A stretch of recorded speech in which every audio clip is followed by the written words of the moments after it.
Guys, good morning. Welcome to the Healing Trail podcast. I'm here with Camille Lacey, Camille Lacey. Say hi. Hi. Say good morning, Camille. Hi. Hi, We are Frank. at Reach 11 Trail here in Scottsdale, Arizona. So come hike with us and get to learn a little bit more about Camille. All right, let's go. All right. So Camille, thank you for hanging out with me this morning. Absolutely. I'm super excited to be here. Do you have anything planned for today? Yes, I'm going back to work after this. I'm going to go do my BHT job back at Cornerstone. Nice. Camille, some of the things that we were talking about right now were I was kind of giving Camille the breakdown on what we do on the Healing Trail podcast. And I guess my answer was pretty broad. It's not very specific. We hike and we talk about mental health stuff.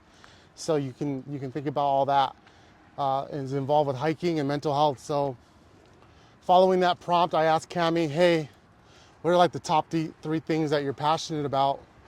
And she's gonna tell us. What are the top three things that you're passionate about? I am really passionate about helping people, anything relating to mental health or addiction. I went through addiction myself, so it's something I'm super passionate about, and it actually enables me to use my experiences and all the struggles that I went through to help other people, which makes it like meaningful for me. What is the other thing we talked about? And then I'm really passionate about animals too. Yeah, that's crazy. Yeah. That's cool. I didn't know that about you. Yeah. So like, how do you like helping out? You like helping animals? Yeah. So during COVID, I went back to school, and I got a degree in animal behavior. Nice. So, yeah. And I don't know where it came from. I just started like thinking about it one day. So I really wanted to do that, and so I started a business where I help like dogs and cats who are having behavioral problems. And I would get clients, and then I'd go over to their house, help train their animals, so that in a lot of cases, like the people would have to get rid of them if their behavioral problems weren't solved. So I really wanted to make sure that that didn't happen. How do you know, Camille? I'm learning about this right now from hearing you speak. Mm-hmm. And I hear that like animals have behavioral problems. Absolutely. But before we go into that, I want to learn a little bit more about you. Mm-hmm. What prompted you to go into animal science? Animal behavior. I don't think I've just always been, it'd be animal behavior science. I think I've just always been interested in behavior in general. I see it as like a puzzle that like you can solve if you put all the pieces together. But it really, in real life, like it's never something to be solved. It's just how can we improve behavior to improve the experience of either animals or humans. So How can we improve behavior through animals and experience? Yeah, it's like behavior modification. So, and humans are animals too, right? So it's weird because there's kind of like an overlap there. All behavior can be modified with using like positive reinforcement, negative reinforcement. There's really only a few ways to change behavior, and so I thought that was like super fascinating. And then one of the classes that I took was human behavior, Right. and that kind of reinvigorated my passion for psychology and made me want to like go further into that.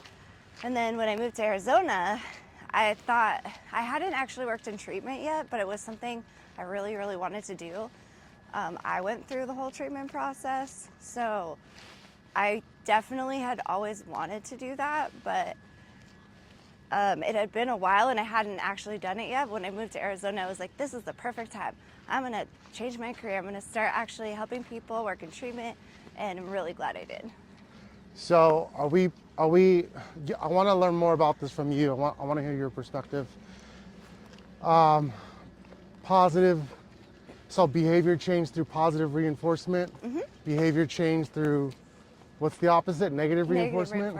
There are actually four. There's positive reinforcement, negative reinforcement, and then positive punishment and extinction. So, Positive punishment yeah, and extinction? extinction. So it's positive reinforcement is like giving a good reward, right, to encourage more of the behavior. And then negative reinforcement is taking away to encourage a behavior. And then the other ones are the opposite. So it would be like taking away something to encourage a behavior, and then taking away something to discourage a behavior. I hear like hint traces of child development in here, Ah, yes, I could see that. Yeah. right? Uh-huh. Do you have a preference For what? for which reinforcement you use for behavior modification? Yeah, I do actually. Positive reinforcement has been proven to work the best. Although, like in the long run, there's a caveat to that. So, in the long run, positive reinforcement works the best, but negative reinforcement, so it would like picture like a standard punishment, that would probably produce the most rapid and intense results, but you may also get negative side effects from it.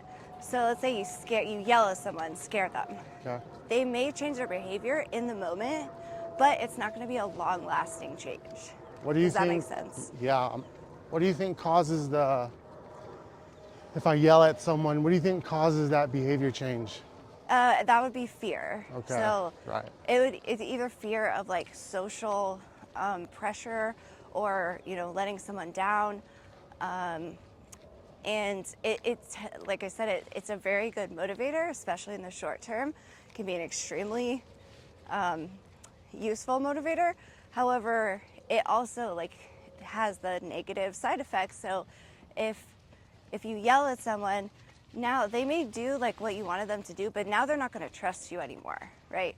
Ooh. And so you've lost that rapport that you've built with them.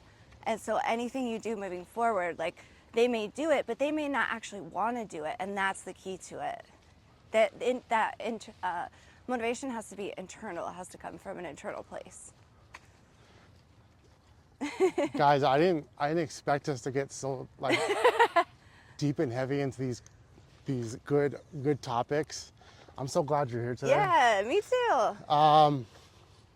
So positive reinforcement, negative reinforcement, positive reinforcement through trust, the absence of fear, negative reinforcement through sort of what I guess kind of like power over somebody. Yeah. Less willing, the fear element of negative reinforcement. Does that sound pretty accurate? Yeah. Okay. Yeah, it can be a good motivator when you're dealing with something negative. Like, I'll give you an example. You are late for work consistently, and then your boss yells at you eventually. That may be enough to stop you from doing that for quite a while, but eventually you're probably going to go back into that habit because you haven't actually had like the internal motivation to be like, I really don't want to be this person anymore. Unless you have like some epiphany from it or something like that. And then it becomes like a positive reinforcement, because once you start doing it and you start showing up on time, then you're like, oh, I'm getting all these rewards. I'm being recognized at work or whatever it is. Then that can translate over. But if it's just the negative, it's just not going to hold for a long time. Yeah. Wow, it's so beautiful here. Is it, right? Look at that, wow. Let's do a little 360, guys, of the... We had some rain last night, guys. And we might get, we may or may not get some on this hike that we're on right now. But there's some rain over there. Look at Camille. Where? Oh, there is. See it yeah. falling? I didn't bring my umbrella. See it falling right there, guys? That's the rain falling over there. Oh, wow. So beautiful. So we may or may not get some rain on this little hike. But we're in the beautiful Scottsdale, Arizona. It's not very often it rains in Arizona. So today is a very, very unique day. Plus we have the amazing Camille here talking to us about her love for animal behavior science. I know I'm butchering that. No, I think that's pretty much it. Animal. Okay. Yeah, All right. absolutely. It is, I mean, imagine psychology, but for animals. So, but then when I started like working in treatment and helping people, it was really weird because I started noticing like all of these overlaps. Yes. So I was kind of surprised by that, but I was able to like kind of use some of that. So there's actually, Cammy, there's actually a specific field of study that directly observes the relationship between animal and human behavior and how they're similar and different. It's called comparison psychology. Oh, very cool. This is, I know this, I only know this small bit of Cool. information because I may be pursuing it in my doctorate, Oh, that's amazing. but Wow. I What? can learn a lot from humans by studying the behaviors of some animals. Yeah, absolutely. I mean, we're animals. We have a complex social structure, but we're definitely animals, right? The someone who wants to study the nervous system, it was recommended. It was recommended by Jordan Peterson that if you had any endeavors or interest in studying the human nervous system, as complex as that may become, a great place to start would be to start to learn the nervous system of a lobster. Oh, fascinating. Yeah. Wow. Well, we're all connected. We're all like, yeah, we're just animals. And our nervous system is another thing that we can kind of, if like I really wanted to understand it, I wanted to be able to like know the things to do to like hack into it. I don't know if that sounds weird, but just to be able to like calm myself down, right? So I thought anything about the nervous system, like I've always wanted to learn more and more because it's fascinating how like our physiology is so connected to our mental state. What did you discover when you started to pursue this knowing of whether there exists a hack to the nervous system? Yeah, I really, really wanted to. I'm like, I need the answer, right? The answer. I don't know if there is like one single answer, but I did find a lot of really great information. There's a few that I use. Breathing techniques are amazing. So I'll have to do like people's vitals at the residential facility that I work at.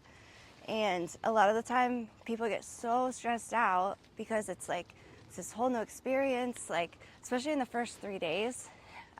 You'll see people's blood pressure just like through the roof. Yeah. And mine was the same when I was in treatment.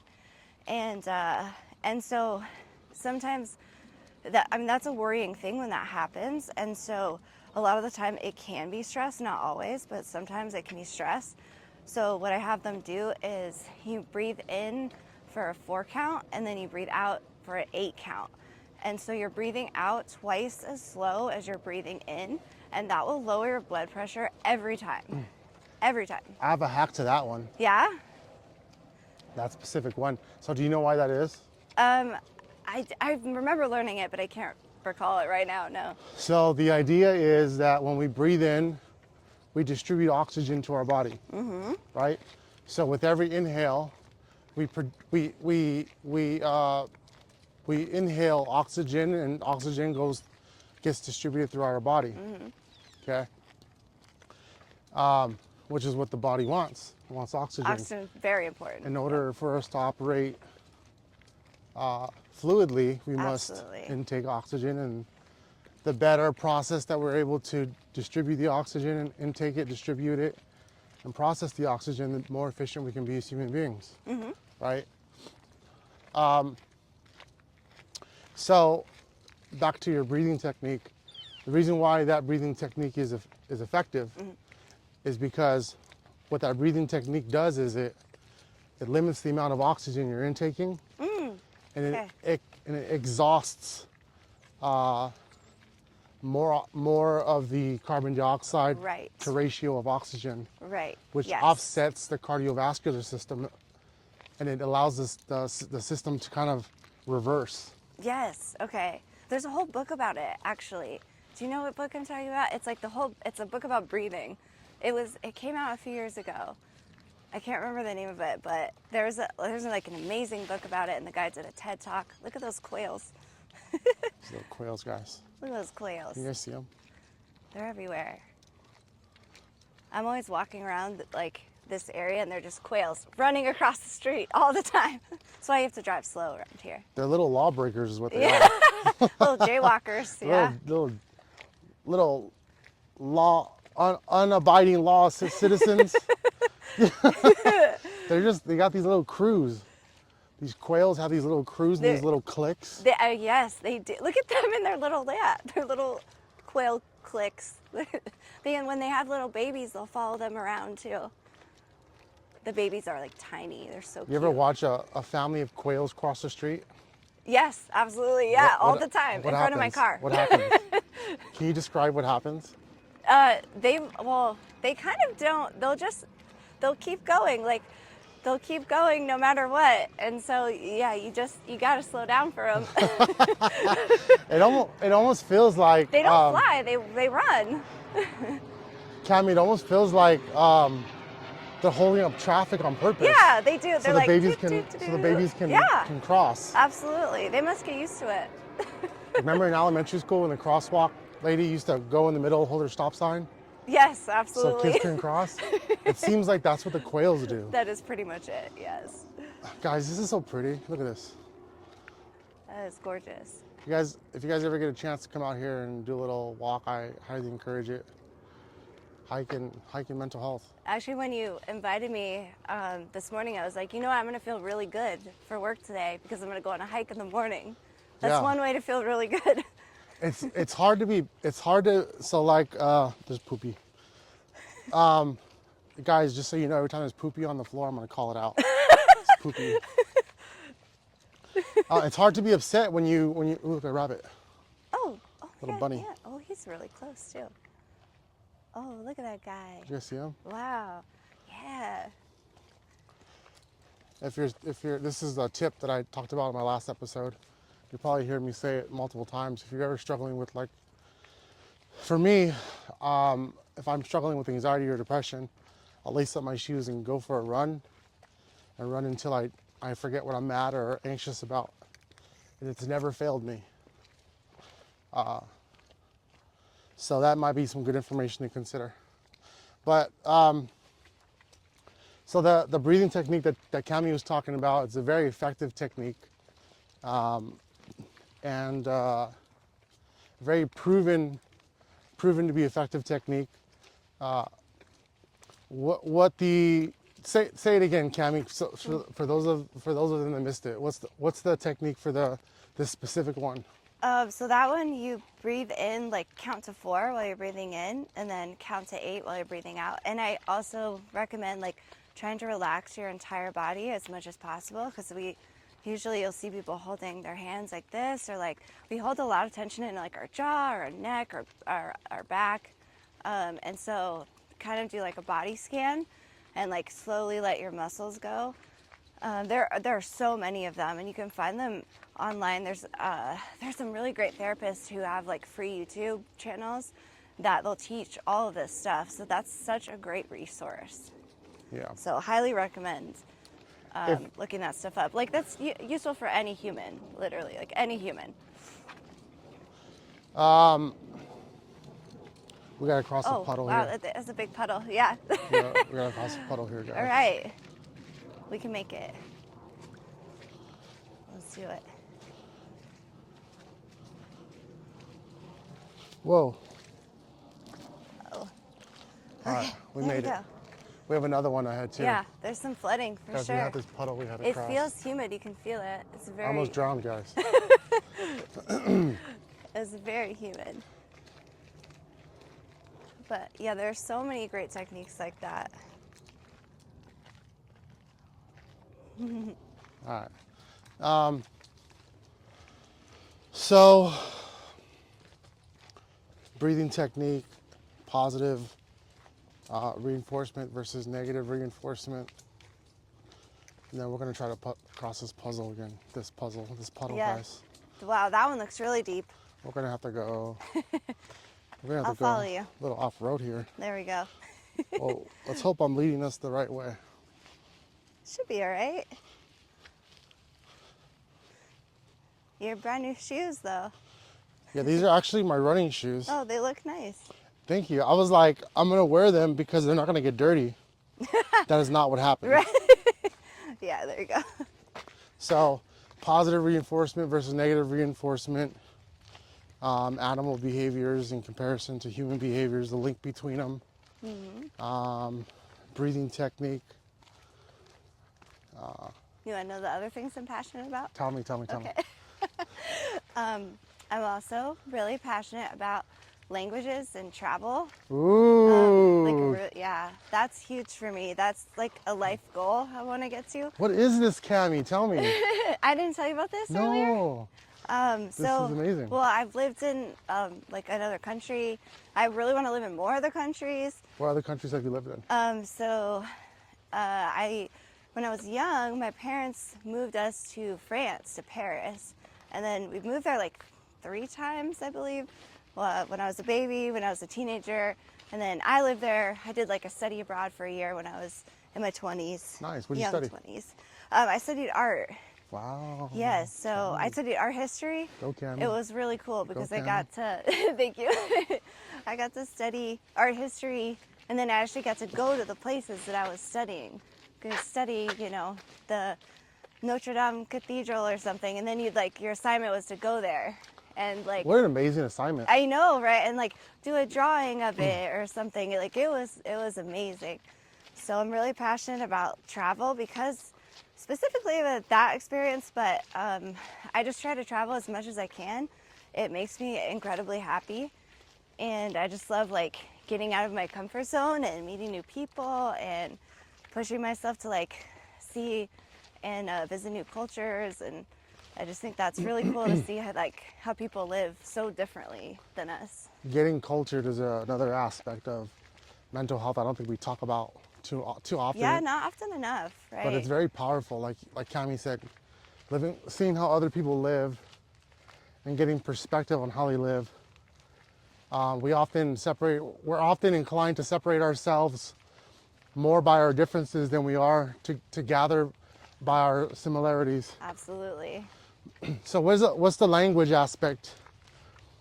The language and travel, how do you link those two together? Oh, where's your passion lie? I had to learn French when I lived in France, and I did not know any of it when I first moved there, but I did discover a passion for it. So that became like one of my favorite things to do, is to like learn new languages. And I picked up a bunch of different ones, but if you don't practice them, you kind of like lose them. Well, you don't fully lose them, but they go on like hiatus. I don't know. It's like riding a bike. I was having this conversation the other day with one of my what I consider friends and in many ways mentor. His name is Ray Hunter. Hi, Ray. Oh, cool. He was talking about that exact thing. I was like, Ray, I'm gonna learn. I Googled like what's the most commonly spoken language. Chinese and English was one of them. Was 2 of them. So I was like, Ray, I'm gonna learn Chinese, and he's like, I don't know if I do that because a lot of Chinese people speak English. Right. Well, Chinese is like one of the most difficult languages also. Oh, wow. But it's also probably a very useful language as well. What I was hoping for was to be delicate with the time and choosy with the time that I invest in a specific language. And if my hopes are to learn Chinese, and a lot of Chinese speak English, perhaps I wouldn't be able to utilize the language so much. Well, I think if you ask to use it, okay, a lot of people, if they speak English, the way to learn a language is to like practice without being afraid of what's going to happen. So you just have to go up to people and be willing to make mistakes, and they'll help you, they'll correct you. But if you don't do that, you'll never actually push past like the difficult part where you kind of make a fool of yourself for a minute, and then everything's okay though. Everyone actually wants to help people learn. That has been my experience. So, yeah. That brings along the thought that the majority of people are good the majority of the time. There's only few very distinct times where people may distribute like bad or unhealthy or negative. Absolutely. I think a lot of people want to help for sure. Yeah. But if you push past that first hard part, you just have to get yourself out there. You can learn a language really quickly, like really quickly. I've seen people do it in a few weeks. Wow. Like honestly, like at least to have conversational abilities where you may not know, a huge vocabulary, but you can know enough to get by. But if you can do it the quickest if you immerse yourself in that country. So if you wanted to go to, I don't know, Brazil or something and learn Portuguese, that would be like the quickest way to do it. But you can't speak English while you're there. So even if people speak English to you, Yeah. just ask them, be like, don't speak English to me. And usually they won't. Nice. And that's how to do it. Yeah. Nice. Yeah. What's the next country you want to visit? What's the top one? There's so many. I want to go to Greece. I love Greece so much. For some reason, I've always wanted to. Yeah. I want to go back to Spain again. I Okay. love Spain. It was so beautiful. And then I want to travel in South America. What about South America? Yeah. Right. I want to go to Thailand again. Yeah. So that's like one of the most beautiful countries I've ever been to. Thailand? Yeah. Wow. Amazing. And the Thai is like an incredibly cool language, and I didn't find it like difficult to learn either. It made a lot of sense to me, so it wasn't like overly complicated or anything. So I was only there for a month, and I picked it like a lot of it up while I was there. Do you remember any of it now? Just barely. Some I remember like thank you and Let's thank and you. hello. Let's thank you, Camille. So hello would be sawatika, and then thank you is kapkunka. There you go. Yeah. Nice. Nice. Let's check out this pond, guys. Wow, look at that. It's so pretty here. So we're at Reach 11 Trail and Recreation. It's off of Tatum, the 101. Very nice area.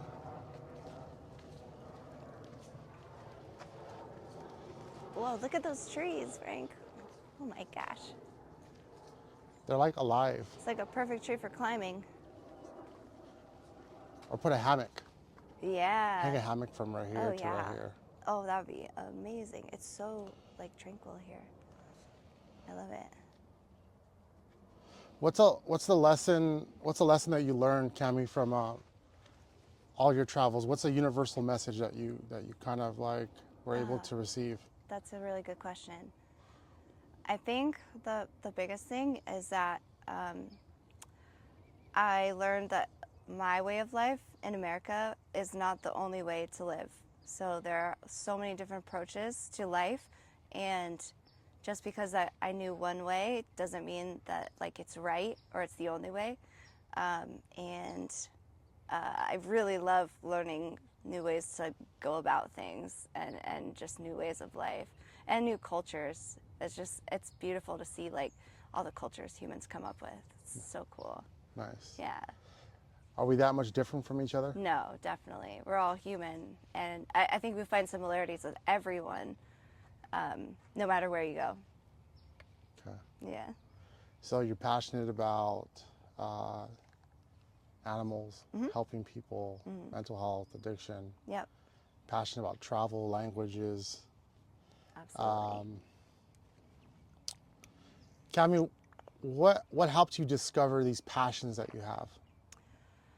So there's someone out there right now who's having difficulties like figuring out life, and there's someone out there right now that's having difficulties trying to figure out what to do in life that will bring them fulfillment, that will bring them passion. I see you talk about these topics, helping others, addiction, travel, language, and you're genuinely happy and passionate about them. Yeah, I get excited about it. Yeah. That's true. How do you do that? Maybe I didn't used to be. I think I was as a kid, always really excited about everything, but I kind of lost that passion when I was in my addiction, and my mental health got really, really bad for a long time. So it was like between the ages of 15 to, I want to say 30, my mental health started to really go downhill. And I was not a person who laughed or smiled at all for a very long time. So I had to kind of like rediscover that. And I also think that when we're depressed or we have mental health struggles of any kind. And when we're in addiction, our focus just becomes like that one thing. And so like my passion for life kind of diminished from like this wide variety of things to just like slowly it was like, well, now I'm not going to leave the house. Now I'm going to do only these things that I'm comfortable with. Now it becomes only the drugs and the alcohol that make me feel okay, right? And so when I recovered from that, I had to like widen that scope where I was like, okay, I'm going to add these things back in. It was terrifying, absolutely terrifying. I straight up did not leave my house for 3 months at a time. Wow. Yeah, it was, I had like severe phobias. I would like lock myself in the bathroom, all of this stuff. And I had to push myself really hard to get out of that. And it did not do it alone at all. But I think I kind of rediscovered a passion for many things in life through that process, because I had to push myself and to go to places and meet people that were already doing the things that I wanted to do, right? So I would go to meetings, I'd go to NA meetings, were specifically like what I used. And that helped me a lot because the people that I spent time with were already the ones who were living like their best life, right? I tried to really find the people who are already doing what I wanted to do. And they really, really, really helped me a lot. So after that, I think I kind of started to like open up to new experiences, and I started to pick up like more passions and old passions that I had before, which I had lost too. Like I was I went to art school. I was an artist. I told you about the Paris thing, but I didn't paint for like, I don't know, 10 years or something like that. You can paint, Cammy? Huh? You can paint? I paint, yeah. Really? Yeah. Uh-huh. We're gonna have to. We're gonna have to check that out. Yeah. We're gonna have to do absolutely. Yes. Yeah, and then as I picked new stuff up, it's super rewarding. Every time you push yourself like a little bit out of your comfort zone, right? Then you're like, oh wow, that was actually really great. Like that was terrifying, but it was really great. And then the more and more I did that, the more my passion for life kind of expanded. And I also got to work on myself and look at all the things that I didn't like about myself. And as I did that, as I went through that process, I started to feel like more and more free as I addressed every single one of them. And then I would go and do amends to people that I had harmed. I did that whole process. I did the whole steps multiple times. Like that in itself was probably the most life-changing thing for me. And again, like as I did that, I just became like, I felt more and more free. I felt more and more at peace. And then even little things started to make me happy. And so then I discovered passions like everywhere I look. So like I like to go home after work and like put on YouTube and learn about like psychology and all sorts of stuff. Like I want to fit more into the day to just like keep learning. I love learning. Nice. Yeah. Thank you for sharing this with us. Mm-hmm. This is what this is all about, right? Yeah, like, absolutely. You're having fun. You're like, you were in a dark place. So let's take like, for example, when you were in your depression, Mm-hmm. right? And where you're at now. Mm-hmm. On the right hand is where you're at now, Mm-hmm. and on the left hand is like you're in your depression. Yeah. Okay. Mm-hmm. What do you think you were able to see? Let's rephrase this question. Mm-hmm. What do you think you were not seeing in your depression versus what you're able to see now? That's a good question. What was there a? I don't want to put ideas in your mind. No, yeah. What was there like a lens blocking filter?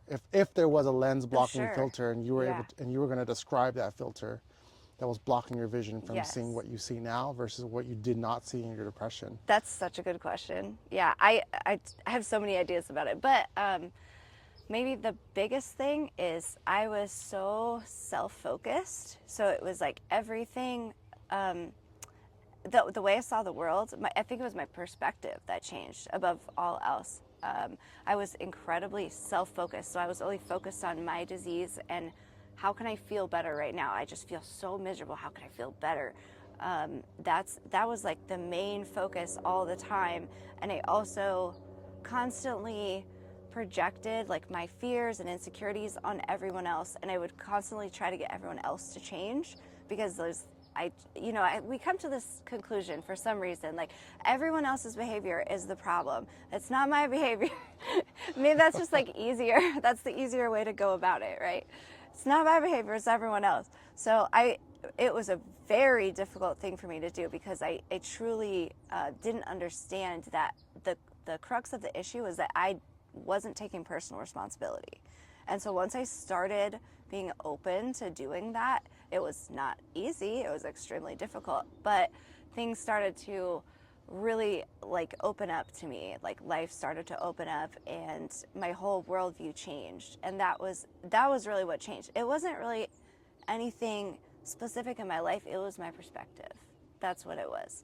So I had to have a complete 180 perspective shift. Yeah. And I did that through pretty much the steps, but also I did therapy. I did IOP for like 2 years. Wow. I did sober living. I went to 12-step meetings a lot. I did a sponsorship. I did all the things. You had a journey. Yeah. You absolutely. had an effing journey. Yeah. Holy cow, Cammy. Yeah, I was in treatment for a really long time. Yeah. I was that person they were like, she's not going to make it. Wow. Like, yeah, definitely. I was 100% different than I am now. So being able to see who you were then in like something like dark as depression versus who you are now, getting out of yourself, seeing others' perspectives. Yeah. Yeah.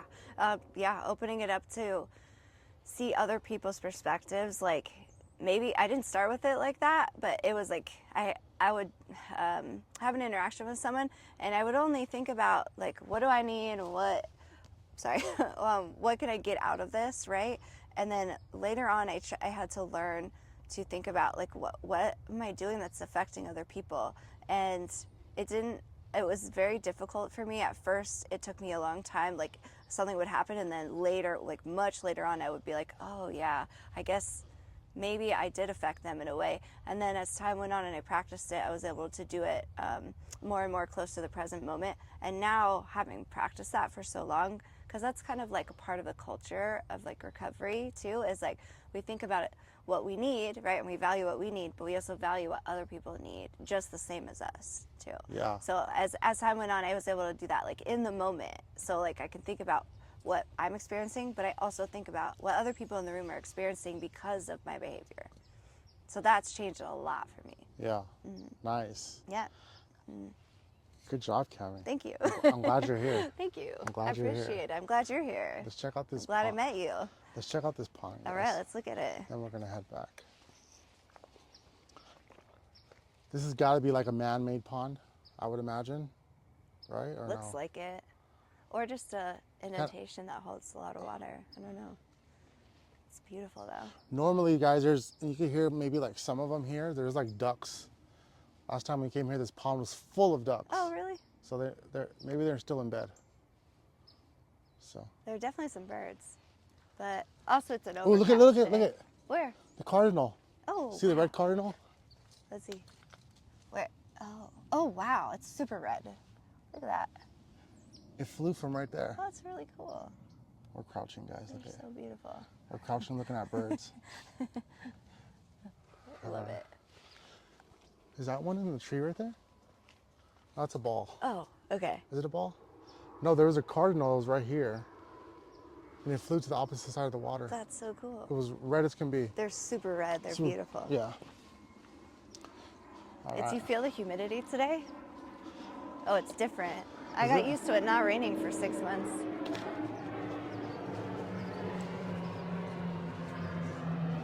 Ooh. Is it going this way? Yeah. All right. Shall we head back? Sure. Shall yeah. we head back? Absolutely. Okay. Yeah. So how do you think so Cammy, you've been through so much.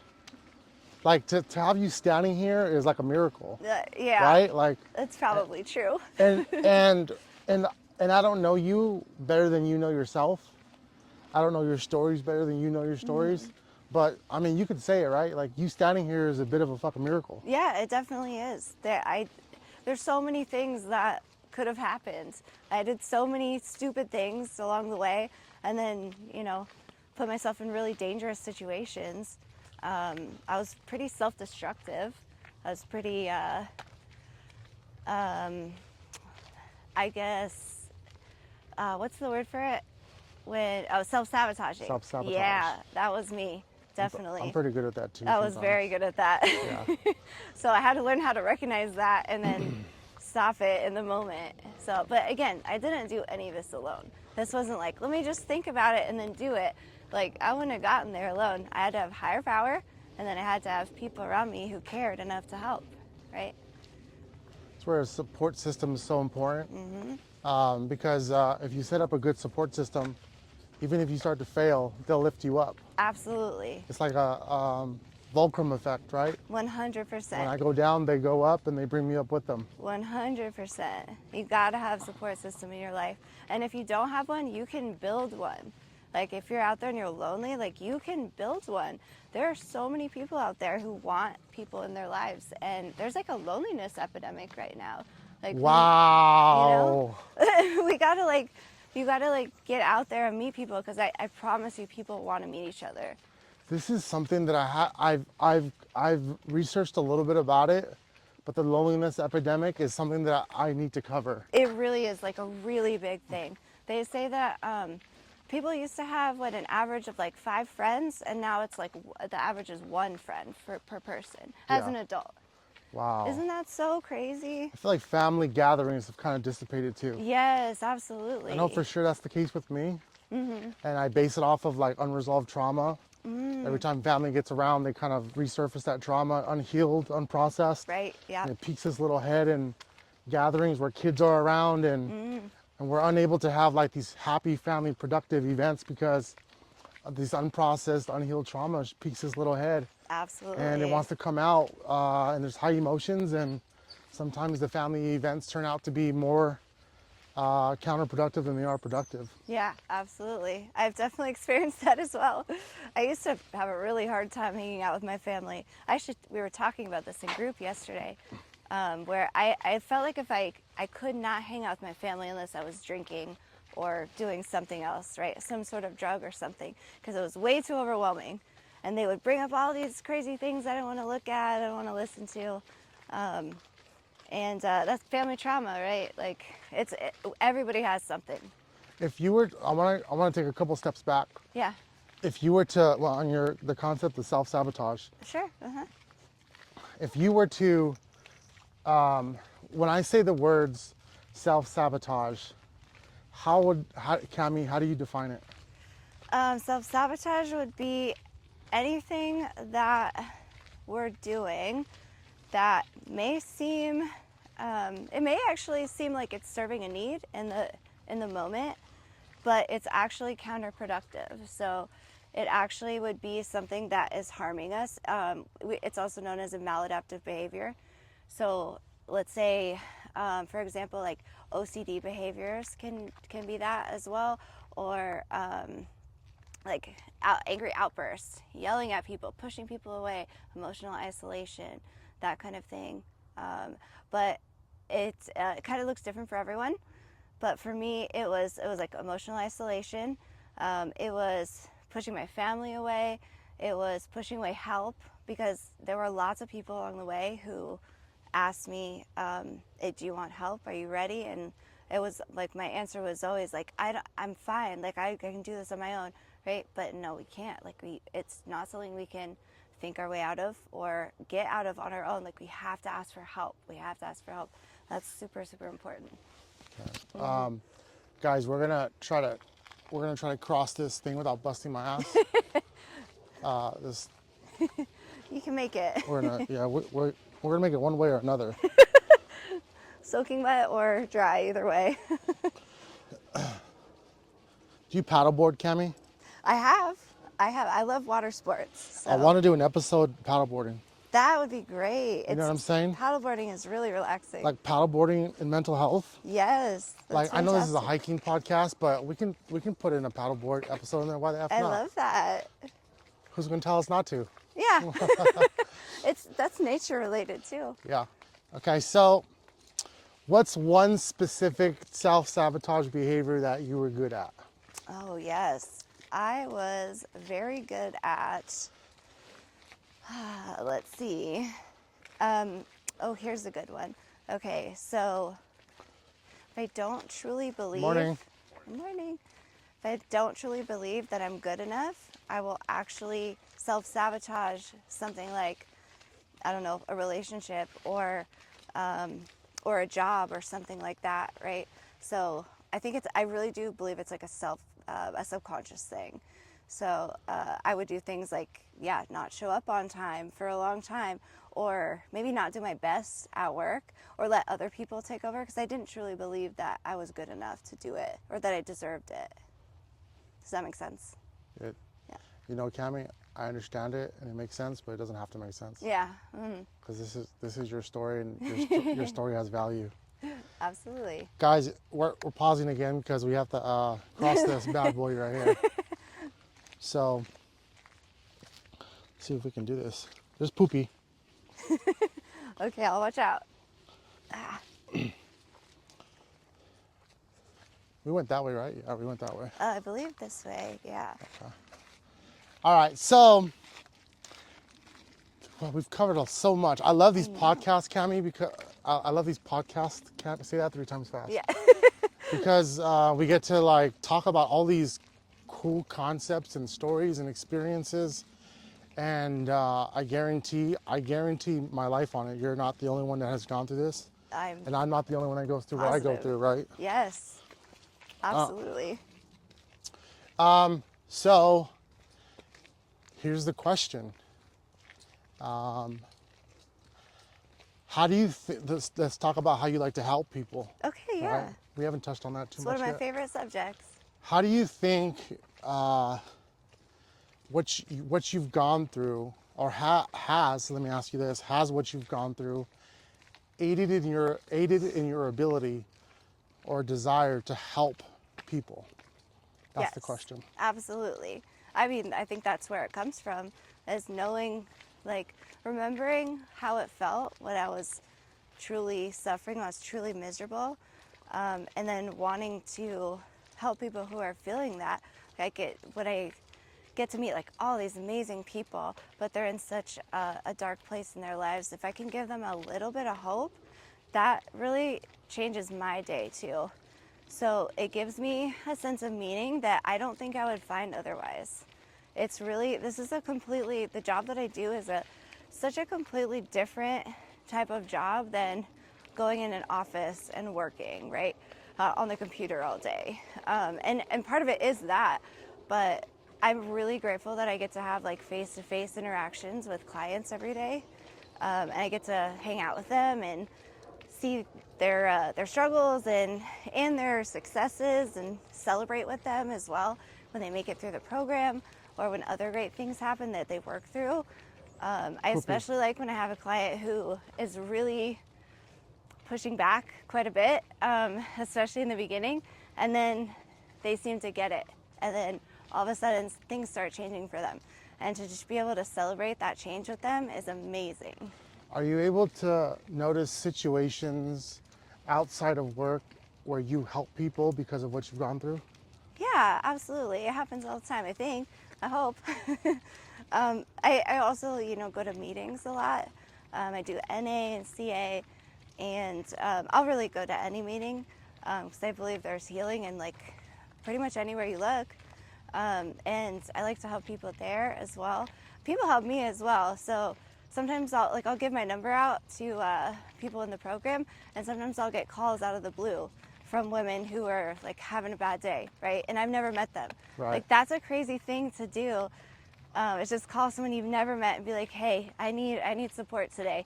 But what courage that takes, right? And that kind of thing is so helpful. It really, really is. So I love doing that. I love that. Out of the different times that people have called you so my idea is that there's somebody out there that may be struggling to reach out for help, and if they are, like, even we can use myself, right? Let's say I'm struggling with something one day and I'm struggling to reach out for help. I know I need help, but I want to reach out. You mentioned that people call you and they say an X amount of things. They usually talk about what they're struggling with or whatever it is. But if I have the same experience, like that is probably going to be really helpful for them, because it's like normalizing what's going on with them, first of all, and then making them not feel so alone. And then I can also explain my experience, and maybe that would help them get through something that they're going through. So like I can say what worked for me. So I don't ever tell people this is what you have to do, because in my experience I found that doesn't work. So it's more important to be a living example, and I can tell my experience, but I'm never going to tell someone what they have to do. Right. Does that make sense? Sorry Yeah. to cut you off. No. That was Yeah. a good interjection. Oh, good. Okay. It was very welcome. That was a welcomed interjection, because you were Excellent. able to provide good examples and details of why you support